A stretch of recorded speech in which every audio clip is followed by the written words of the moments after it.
আসসালামু আলাইকুম। প্রিয় চাকরি প্রত্যাশী ভাই বোনেরা আপনারা সবাই কেমন আছেন? আজকে আমরা আমাদের এই ভিডিওতে পানি সম্পদ মন্ত্রণালয় থেকে প্রকাশিত হওয়া নতুন একটি নিয়োগ বিজ্ঞপ্তি নিয়ে বিস্তারিত আলোচনা করব।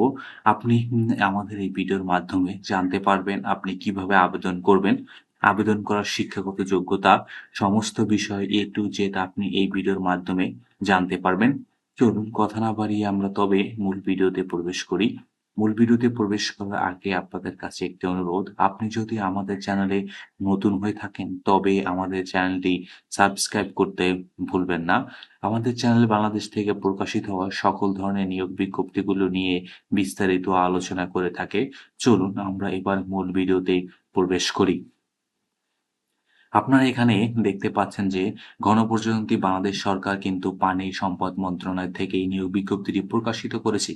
এখানে কিন্তু তারা মূলত ৪ টি পদে কিন্তু তারা মূলত এখানে লোক নিবেন এবং অনলাইনে আবেদন করার জন্য তারা কিন্তু এখানে লিঙ্কটি দিয়ে রেখেছে। এই লিঙ্কের মাধ্যমে কিন্তু আপনি অনলাইনে ডিরেক্ট আবেদন করতে পারবেন। তাদের ১ম পদ হলো সার্ট মুদ্রাক্ষরী কাম কম্পিউটার অপারেটর। এটি মূলত গ্রেড ১৩ র একটি জব। বেতন স্কেল হলো ১১,০০০ থেকে ২৬,৫৯০ টাকা। এখানে কিন্তু তারা মূলত ১০ জন লোক নিবেন এবং কোনো স্বীকৃত বিশ্ববিদ্যালয় হতে স্নাতক বা সমান ডিগ্রিধারী হলেই কিন্তু আপনি এখানে আবেদন করতে পারবেন। পাশাপাশি আপনার কিন্তু কম্পিউটার প্রশিক্ষণ প্রাপ্ত হতে হবে এবং সার্ট লিপিতে সর্বনিম্ন ইংরেজিতে ৭০ ও বাংলাতে ৪৫ এবং কম্পিউটার মুদ্রাক্ষরীকে সর্বনিম্ন ইংরেজিতে ৩০ ও বাংলাতে ২৫ টি শব্দ টাইপ করার মতো কিন্তু আপনাকে যোগ্যতা থাকতে হবে এবং কম্পিউটারে কিন্তু ওয়ার্ড প্রসেসিং সহ ইমেইল, ফ্যাক্স পরিচালনায় কিন্তু দক্ষতা ও অভিজ্ঞতা আপনার কিন্তু অবশ্যই থাকতে হবে।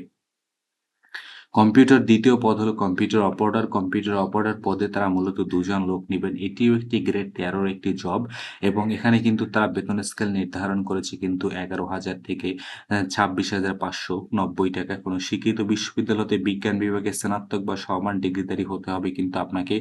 বিজ্ঞান বিভাগে কিন্তু আপনাকে স্নাতক হতে হবে বা সমান ডিগ্রিধারী হলেই কিন্তু আপনি এখানে আবেদন করতে পারবেন এবং কম্পিউটার মুদ্রাক্ষরে কিন্তু প্রতি মিনিটে আপনাকে বাংলাতে ২৫ টি শব্দ ও ইংরেজিতে ৩০ টি শব্দ টাইপ করার মতো কিন্তু গতিসম্পন্ন যোগ্যতা থাকতে হবে এবং সংশ্লিষ্ট বিষয় কিন্তু স্ট্যান্ডার্ড অ্যাপটিটিউড টেস্টে কিন্তু আপনাকে অবশ্যই উত্তীর্ণ হতে হবে।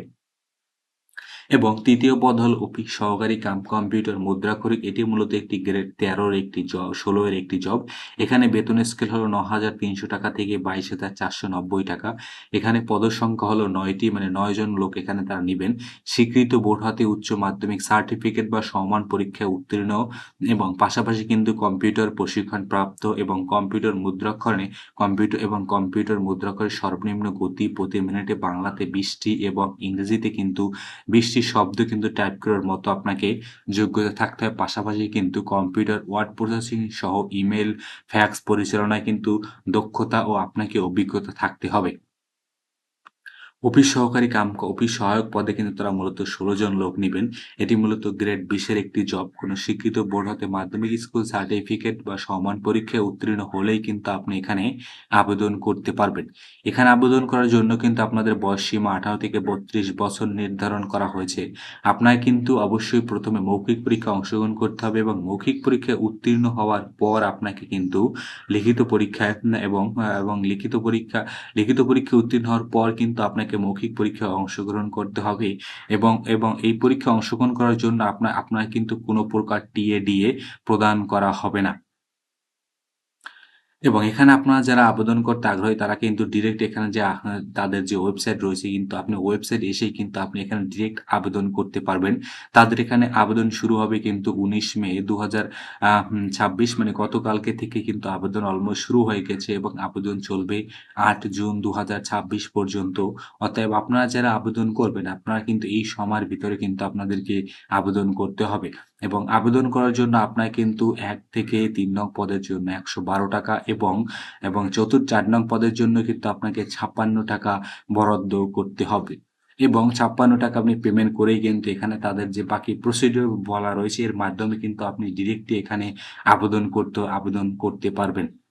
তো আপনারা যারা এখনো আবেদন করেননি আমি বলব আপনারা খুব তাড়াতাড়ি আবেদনটি সম্পন্ন করে ফেলেন। যেহেতু আবেদন করার জন্য খুব বেশি একটা সময় আছে বলে কিন্তু মনে হয় না। তো ধন্যবাদ আপনাদেরকে এতক্ষণ আমাদের সাথে থাকার জন্য। আর আপনি এখনো যদি আমাদের চ্যানেলটি সাবস্ক্রাইব করে না থাকেন, তবে আমাদের চ্যানেলটি সাবস্ক্রাইব করতে ভুলবেন না।